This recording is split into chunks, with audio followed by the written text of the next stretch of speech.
Good morning students. आज अपन class 11th का physics का जो टॉपिक हमारा प्रोजेक्टाइल मोशन चल रहा है काइनेमेटिक्स इन प्लेन में, उसी को आज कंटिन्यू करने वाले हैं।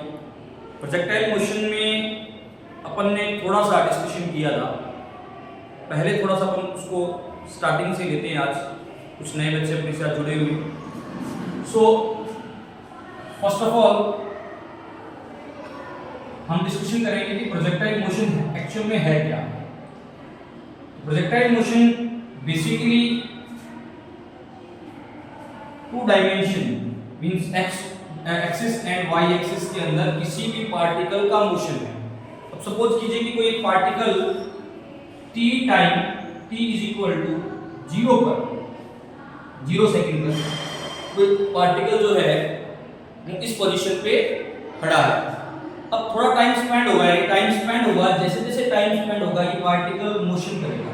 ये पार्टिकल सपोज कीजिए इस तरह से मोशन करके और किसी ए पोजीशन से बी पोजीशन तक पहुंच गया। फिर पार्टिकल देखिए, पार्टिकल ट्रैवल कर रहा है ए पोजीशन से बी पोजीशन में। इस कंडीशन में टाइम ए पोजीशन पे है t इक्वल टू 0 सेकंड और टाइम बी पोजीशन पे जो होगा सपोज कीजिए कि t equal to capital T second है। अब यहाँ पे मैं इसको प्रोजेक्टाइल मोशन कैसे बोल पाऊंगा? देखिए इस पार्टिकल ने जब A से B तक ट्रेवल किया है, इस दौरान ये पार्टिकल जो है ये x एक्सिस में भी मूवमेंट कर रहा है और y एक्सिस में भी मूवमेंट कर रहा है। कैसे? सपोज कीजिए कि मैंने यहाँ पे एक पॉइंट P ले लिया, इस पॉइंट P के कोऑर्डिनेट्स निकालता हूँ। इस पॉइंट P के कोऑर्डिनेट्स कुछ x1 और y1 होंगे। यहाँ x1 हो गया, यहाँ y1 हो गया। मतलब A पोजीशन पे इसके कोऑर्डिनेट्स 0 0 है। अब P पॉइंट पे इसके कोऑर्डिनेट x1 और y1 है। मतलब क्या हुआ कि x एक्सिस में भी ट्रैवल हुआ और y एक्सिस में भी ट्रैवल हुआ। ठीक है, इसी तरह से अगर अपन एक पॉइंट और ले लेते हैं, यहाँ पे सपोज कर लेते हैं Q पॉइंट ले लेते हैं। तो इस Q पॉइंट पे क्या होगा कि यहाँ पे इसके कोऑर्डिनेट x2 y2 होंगे। तो सरप्राइज देखिए यहाँ पे आप कि अब वापिस से क्या है कि यहाँ पे नया कोऑर्डिनेट y2 आ गया और यहाँ पे नया कोऑर्डिनेट x2 आ गया। तो मूवमेंट क्या हो रहा है? मूवमेंट हो रहा है x एक्सिस में भी हो रहा है और y एक्सिस में भी हो रहा है। तो प्रोजेक्टाइल मोशन की सबसे पहली जो शर्त है, सबसे पहली जो बात है कि किसी भी ऑब्जेक्ट को मोशन जो करना है वो दो एक्सिस में मिनिमम करना होगा, यानी x एक्सिस में भी ट्रैवल होगा और y एक्सिस में भी ट्रैवल होगा। इसको आप अच्छे से देख सकते हो कि क्रिकेट गेम है, जैसे क्रिकेट का गेम है। क्रिकेट गेम में क्या होता है कि बैट्समैन क्या करता है, बैट्समैन जो आपका होता है वो बैट्समैन यहाँ पे क्या करता है, बैट्समैन एक बॉल को हिट करता है और बॉल बाउंड्री को पार करता है, सिक्स लग जाता है। इस कंडीशन में क्या होता है, बॉल जो होती है वो x एक्सिस में भी आगे बढ़ती है, x एक्सिस में मूवमेंट करती है और साथ साथ वो बॉल y एक्सिस में भी मूवमेंट करती है। ठीक है, तो x और y में दोनों में जब मूवमेंट होगा उस कंडीशन में अपन कह सकते हैं कि कौन सा मोशन हो रहा है, प्रोजेक्टाइल मोशन हो रहा है। अब बेसिकली सबसे बड़ी बात ये है कि प्रोजेक्टाइल मोशन के अंदर क्या होने वाला है कि प्रोजेक्टाइल मोशन के अंदर ये तीन टाइप का होने वाला है। अब तीन टाइप का कैसे होने वाला है उसको भी देखते हैं वन बाय वन। तो पहले जो प्रोजेक्टाइल मोशन होता है वो ग्राउंड से शुरू हुआ और ग्राउंड पे ही खत्म हो जाएगा। सपोज कोई मोशन हुआ है वो ग्राउंड से शुरू हुआ, तो ground to ground projection, ground to ground projection जो होता है वन टाइप हो गया ये प्रोजेक्टाइल मोशन का। आज की क्लास में अपन ये डिस्कशन करेंगे ग्राउंड टू ग्राउंड प्रोजेक्शन। अब सेकंड जो होता है वो होता है हाइट टू ग्राउंड प्रोजेक्शन। तीनों को वन बाय वन डिस्कस करने वाला हूं, चिंता की कोई बात नहीं है। और थर्ड टाइप का जो प्रोजेक्टाइल मोशन है वो होता है इंक्लाइंड प्रोजेक्शन। इंक्लाइंड, ये जो जेई के नीट के जो क्वेश्चंस आते हैं, खास करके जेई एडवांस का जो क्वेश्चन आता है वो इंक्लाइंड प्रोजेक्शन में से आता है और ये 101% यहां से आता ही आता है। ठीक है, लास्ट ईयर 2022 के अंदर एक क्वेश्चन आया हुआ है, लेकिन वो जेई मेंस में आया हुआ है। कहां से? इस इंक्लाइंड प्रोजेक्शन में। तो आजकल क्या है कि इस लेवल का जो क्वेश्चन है वो मेंस में भी पूछा जाने लगा है। लास्ट ईयर पूछा गया 2022 में इस पे क्वेश्चन आया हुआ है। अब बात करने वाले हैं अपने सबसे पहले कि ग्राउंड टू ग्राउंड प्रोजेक्शन क्या होता है। ग्राउंड टू ग्राउंड प्रोजेक्शन में क्या होने वाला है कि अगर हम ग्राउंड से चले, कोई बॉल है, कोई ऑब्जेक्ट है, कोई पार्टिकल है, अगर वो ग्राउंड से चला, यहां से चला और ग्राउंड से चल के ग्राउंड पे ही जाके गिर जाए तो ग्राउंड से ग्राउंड, तो ये हो गया ग्राउंड टू ग्राउंड प्रोजेक्शन, यानी ground to ground projectile motion. Last class में अपन ने डिस्कस भी किया हुआ है ये अच्छे से। उसके बाद अपन बात करते हैं कि भाई दूसरे वाला कौन सा है। दूसरे वाले की बात करेंगे तो ग्राउंड टू ग्राउंड में तो आप समझिए ग्राउंड से चले और ग्राउंड पे जाके गिर गए। इस वाले में सबसे इंपॉर्टेंट बात ये है कि यहाँ पे आप जो चलना शुरू हुआ तो किसी न किसी u वेलोसिटी से आपने स्टार्ट किया। ग्राउंड टू ग्राउंड प्रोजेक्शन में क्या किया, आपने जो मोशन शुरू किया तो किसी इनिशियल वेलोसिटी u से चलना शुरू किया। अब यहाँ पे जब हम इसका टेंजेंट बनाएंगे तो u की डायरेक्शन ये हो जाएगी। अब ये जो इनिशियल वेलोसिटी u है, ये इनिशियल वेलोसिटी u है, इसने इस x एक्सिस के साथ सपोज कर लीजिए एंगल बनाया थीटा। तो एंगल थीटा बनाया तो इधर जो इसकी कोऑर्डिनेट्स, इसके जो कंपोनेंट्स हो जाएगा, सॉरी वो हो जाएगा ux, ये हॉरिजॉन्टल कंपोनेंट हो गया, और ये कंपोनेंट हो जाएगा uy। अब थीटा यहाँ पे है, u है, तो ट्रिग्नोमेट्री कहती है कि ये वाला कंपोनेंट ux हो जाएगा u cos थीटा और ये वाला कंपोनेंट हो जाएगा u sin थीटा। अब मजा आने वाला है इस चीज का। क्या मजा आने वाला है कि मैं इसी मोशन को, जैसे इसको एक पॉइंट बोलते हैं p, अपन यहाँ पे कोई पॉइंट लेते हैं p, एनी इंस्टेंट पे अपन p पॉइंट लेते हैं। अब यहाँ पे सपोज करते हैं कि इसकी वेलोसिटी जो है वो v होगी, इस तरह से पीछे से आ रहा होगा पॉइंट पार्टिकल तो v होगी। अब v वेलोसिटी होगी टेंजेंट एरिया में यहाँ पे, तो यहाँ पे इसके कंपोनेंट लेंगे तो यहाँ पे एक एंगल बनेगा, ये वाला एंगल जो बनेगा, ये एंगल बनेगा, सपोज कर लेते हैं ये थीटा तो नहीं बनेगा, कुछ अल्फा एंगल बनेगा। क्यों अल्फा एंगल बनेगा, सेम एंगल क्यों नहीं बनेगा, क्योंकि जैसे जैसे हम ट्रेवल कर रहे हैं वैसे वैसे एंगल चेंज हो रहा है। आप देखेंगे यहाँ पे आया तो एंगल बड़ा था इनिशियल स्टार्टिंग में से, यहाँ पे मैं टेंजेंट ड्रॉ करूंगा तो एंगल अलग हो जाएगा, यहाँ पे एंगल अलग हो जाएगा, तो इसको अल्फा एंगल मान लेते हैं। तो ये मेरा बन जाएगा u cos अल्फा और ये वाला बन जाएगा मेरा u sin alpha, sorry v cos alpha, sorry v cos alpha और ये बन जाएगा v sin अल्फा। ठीक है, अब देखो ये इधर जा रहा है, ऐसे मूव कर रहा है नीचे, और ये दोनों पैरेलल है तो इट मींस यहाँ पे मुझे ये नजर आ रहा है देखने पे कि हॉरिजॉन्टल कंपोनेंट जो रहने वाला है इसका v cos अल्फा और ये u cos alpha u cos theta करी, ये दोनों बराबर होने वाले हैं, यानी यहाँ पे ये बराबर है vx। इसको मैं लिखता हूँ ux हो गया, ये हो गया vx सॉरी। तो मुझे एक बात क्लियर हो गई, क्या क्लियर हो गई है कि vx is equal to ux। ठीक है, vx is equal to ux। मुझे एक चीज यहाँ पे क्लियर हो गई है दोनों में। अब मैं इस चीज को थोड़ा सा और देखता हूँ। ठीक है, तो यहाँ पे मेरे लिए इंपॉर्टेंट बात ये है हॉरिजॉन्टल और वर्टिकल पे मैं अगर देखता हूँ तो सबसे पहले इनिशियल वेलोसिटी हॉरिजॉन्टल पे है ux और वर्टिकल वेलोसिटी है मेरी uy। ux का मतलब हुआ u cos थीटा और uy का मतलब हुआ u sin थीटा। बात क्या क्या मिला मुझे पता लग गया। दूसरा यहाँ पे मुझे जो vx मिला, यानी किसी भी पॉइंट पे मैं अगर हॉरिजॉन्टल कंपोनेंट की वेलोसिटी देख रहा हूं तो ये vx है, ये बराबर हो जाएगा किसके, ux। ठीक है, और ux की वैल्यू मुझे पहले से पता है u cos थीटा। ठीक है, ये dy रहने वाला है, ये हम डिस्कस करेंगे कितना आएगा भी फाइंड करके दिखाऊंगा आपको, चिंता नहीं है इस बात की।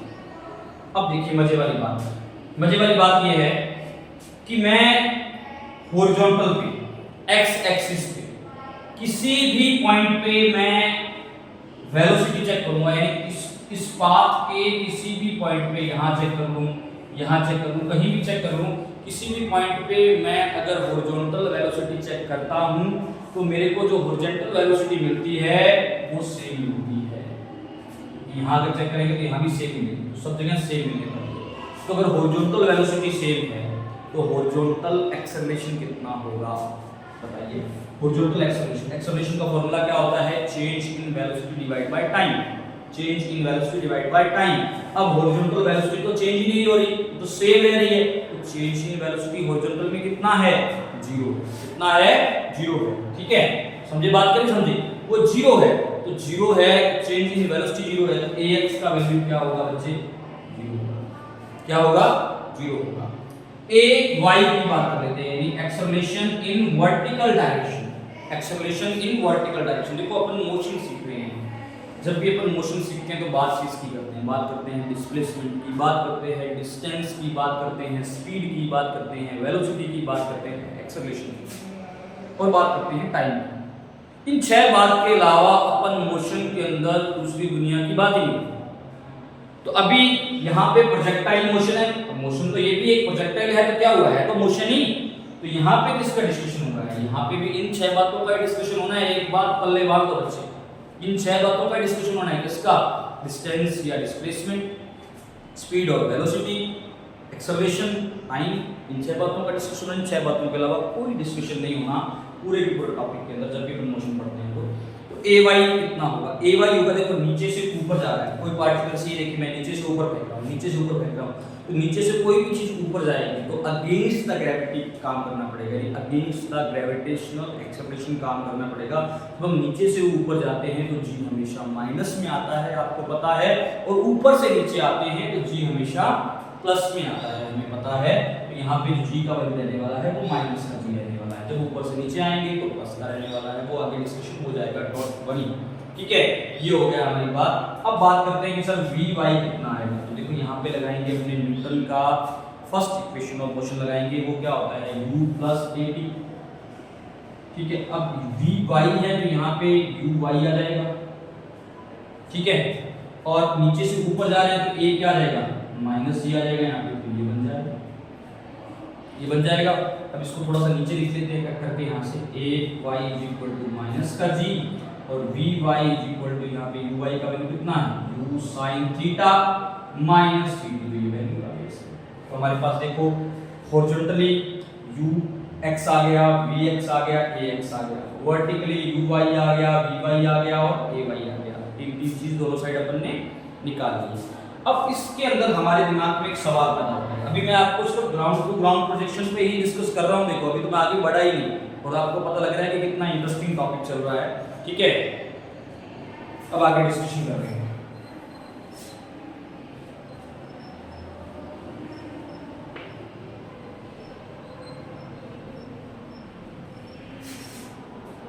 अब देखिए इसी ग्राउंड टू ग्राउंड प्रोजेक्शन में, इसी ग्राउंड टू ग्राउंड प्रोजेक्शन में, ग्राउंड टू ग्राउंड ही सीख रहे हैं, ठीक है ना, इसी ग्राउंड टू ग्राउंड प्रोजेक्शन में इस तरह से मैंने क्या किया, इस टॉप पॉइंट, जैसे क्या होगा टॉप पॉइंट कैसे होगा, जैसे मान लो आपने कोई शॉट मारा तो बॉल जो है वो देखो ऐसे जाएगी, यूं गई और एक टॉप पॉइंट पे जाएगी, टॉप पॉइंट के बाद वो नीचे आना शुरू होगी ना, तो क्या होने वाला है देखिए आप, इस टॉप पॉइंट पे क्या होगा, सपोज कीजिए कि टॉप पॉइंट है, इसको अपन टॉप पॉइंट बोलते हैं, टॉप पॉइंट में, टॉप पॉइंट, ठीक है, इस टॉप पॉइंट पे सपोज कीजिए कि वेलोसिटी v, देखिए इस टॉप पॉइंट पे हॉरिजॉन्टल वेलोसिटी तो रहेगी vx जो किसके इक्वल है ux, और वर्टिकल वेलोसिटी uy रहने वाली है, और वर्टिकल वेलोसिटी यहाँ पे जीरो रहने वाली है। क्यों जीरो रहने वाली है, तो आप दिमाग लगाइए। देखिए एक बॉल को अपन ने पकड़ा, अब बॉल को ऊपर उछाल दिया, वो बॉल ऊपर जाए जा रही है, जाए जा रही है, जाए जा रही है, जाए जा रही है, जाए जा रही है, एक टाइम ऐसा आएगा कि वो बॉल ऊपर से नीचे आना शुरू हो जाएगी। ठीक है, कब नीचे आना शुरू होगी, देखो आपने उस बॉल को सपोज कीजिए कि 40 मीटर पर सेकंड से ऊपर फेंका, बहुत ज्यादा बोल दिया वैसे मैंने, लेकिन सपोज करने में कोई फर्क दिक्कत नहीं है, और 40 मीटर पर सेकंड ले लिया तो बहुत ऊपर फेंका, गई गई गई बॉल 40 से उसकी जो स्पीड होगी वो सॉरी वेलोसिटी होगी वो 39, 38, 37, 36, 35 ऐसे कम होती जाएगी। क्यों, क्योंकि उसके ऊपर ग्रेविटेशनल एक्सेलरेशन नीचे चला गया है, तो धीरे धीरे धीरे धीरे धीरे कम होती होती होती होती होती एक पॉइंट ऐसा आएगा तो उसकी वेलोसिटी जीरो हो जाएगी। जीरो होते ही बॉल क्या होगा, अब आगे नहीं बढ़ पाएगी, बॉल नीचे गिरेगी, और नीचे किसकी कौन अट्रैक्ट करेगा उसको, ग्रेविटेशनल एक्सेलरेशन की वजह से वो अट्रैक्ट होगी। तो टॉप पॉइंट पे उसकी जो फाइनल वेलोसिटी है वो कितनी हुई, अगर मैं उसको u इनिशियल वेलोसिटी से फेंक रहा हूं तो टॉप पॉइंट पे उसकी फाइनल वेलोसिटी कितनी होगी, टॉप पॉइंट पे उसकी फाइनल वेलोसिटी होगी जीरो, कितनी होगी, जीरो होने वाली है। तो इसी तरह से ये टॉप पॉइंट है, यहाँ पे vy की जो वैल्यू होने वाली है वो कितनी होने वाली है, जीरो होने वाली है। तो हमें यहाँ पे क्लियर होगी एक बात कि टॉप पॉइंट पे फाइनल वेलोसिटी कितनी होती है, जीरो होती है। ठीक है। अब टॉप पॉइंट में यहाँ पे लिखते हैं वी वाई, यानी टॉप कितना होगा 0, वी वाई एट टॉप पे कितना होगा 0 होगा, और ये वी एक्स ही रहने वाला है, ये तो v x is equal to x, इसने तो मान लो पक्का ही कर लिया कि मैं तो सेम ही रहूंगा, मैं नहीं बदलने वाला, ठीक है ना। अब ध्यान दीजिए, अब यहाँ पे प्रोजेक्टाइल मोशन में एक तगड़ी गेम समझ में आएगी आपको, क्या कि जब हम x एक्सिस में जा रहे हैं, जब हम x एक्सिस में जा रहे हैं तो जो आपकी वेलोसिटी है ये रहने वाली है कांस्टेंट, यहां से बात पता लग रही है, और एक्सेलरेशन जो रहने वाला है, एक्सेलरेशन इसमें x एक्सिस में वो रहने वाला है 0। दो बातें पता लग गई, सामने समझ में आई है कि वेलोसिटी कांस्टेंट है और एक्सेलरेशन 0 है। और अगर अपन वर्टिकल बात करते हैं, वर्टिकली बात करें तो वर्टिकली क्या हो रहा है कि पहले वेलोसिटी वर्टिकली क्या होगी, कम होगी, पहले कम होगी, ठीक है, पहले यहाँ पे ज्यादा है, धीरे धीरे धीरे धीरे धीरे धीरे धीरे धीरे धीरे कम हो रही है, ठीक है, फिर फाइनली कितनी हो रही, 0 हो रही है। पहले आपने 40 पे भेजा, 40 पर 38, 37, 36, 35, 34 ऐसा हो रहा है, तो यहाँ पे आके 0 होगी, तो पहले डिक्रीज करेगी, तो पहले वर्टिकली क्या होगा, फर्स्ट हाफ में करेगी डिक्रीज, फर्स्ट हाफ में क्या करेगी, वेलोसिटी वर्टिकल वेलोसिटी जो रहेगी फर्स्ट हाफ में करेगी डिक्रीज, और टॉप पे रहने वाली है 0, टॉप पे कितनी रहेगी 0, और एंड उसके बाद आफ्टर सेकंड हाफ यानी सॉरी आफ्टर फर्स्ट हाफ यानी सेकंड हाफ में टॉप के बाद जब वो वापस नीचे आएगी तो वेलोसिटी क्या करेगी, इंक्रीज करेगी, क्या करेगी बेटे, इंक्रीज करेगी, वेलोसिटी बढ़ेगी। तो देखिए यहाँ पे आपको समझ में आ रहा है अभी तक जो मैंने बताया कि प्रोजेक्टाइल मोशन के अंदर क्या रहता है, एक्स एक्सिस में आप सिमिलर वेलोसिटी के साथ मूवमेंट करते हैं, चलते हैं, मोशन करते हैं, और जो वाई एक्सिस में है उसमें आपका जो मोशन रहता है वो पहले जो है डिक्रीज करता है वेलोसिटी, फिर टॉप पे 0 होती है और उसके बाद डिक्रीज करती है, ठीक है, क्लियर है। इसके बाद नेक्स्ट आगे डिस्कशन करते हैं।